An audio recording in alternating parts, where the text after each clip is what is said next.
एक समय की बात है। भगवान बुद्ध अपने शिष्यों के साथ एक वन में ठहरे हुए थे। वहां एक तपस्वी रहता था जो कठोर साधना करता था। वह रोज उपवास करता और अनेक व्रतों का पालन करता। उसकी तपस्या देखकर लोग बहुत प्रशंसा करते थे। एक दिन तपस्वी ने भगवान बुद्ध से मिलने का निश्चय किया। वह बुद्ध के पास गया और बोला, हे भगवान, मैं कठोर तप करता हूँ, कठिन साधना करता हूँ, परंतु फिर भी मेरे मन में क्रोध और अशांति बनी रहती है। मुझे बताइए कि मन की सच्ची शांति कैसे मिलती है।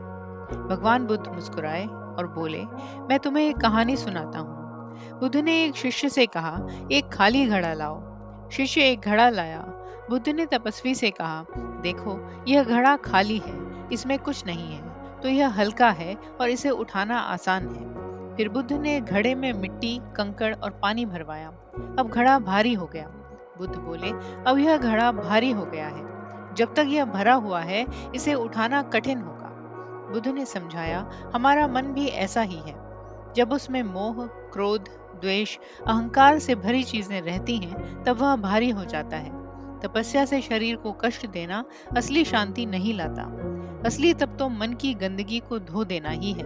भगवान बुद्ध ने कहा, तपस्या का अर्थ केवल शरीर को कष्ट देना ही नहीं है। सच्चा तप वह है जिसमें तुम अपने मन से अहंकार, क्रोध, लोभ को दूर कर सको। जैसे घड़ा खाली होने पर हल्का हो जाता है, वैसे ही मन जब शुद्ध और निर्मल होता है, तब उसमें सच्चा ज्ञान और शांति आती है। तपस्वी को बुद्ध के वचन सुनकर अपनी भूल का एहसास हुआ। उन्होंने भगवान बुद्ध को प्रणाम किया और कहा, हे भगवान, अब मैं समझ गया हूँ कि मन की शांति के बिना बाहरी तप का कोई मूल्य नहीं है। बुद्ध ने उन्हें आशीर्वाद दिया और कहा, सेवा, करुणा और सत्य के मार्ग पर चलना ही असली तप है। जब तुम इन गुणों को अपनाते हो, तभी तुम्हारा मन हल्का और शांत हो जाता है। तो ये कहानी हमें सिखाती है कि कठोर साधना से ज्यादा जरूरी है अपने मन को निर्मल बनाना। बाहरी तपस्या से सच्चा सुख नहीं मिलता। जब हम अपने मन से द्वेष, क्रोध और मोह को दूर करते हैं, तब हमें सच्चा आनंद और शांति मिलती है। आप देख रहे हैं सुनो और सुनते ही रहो।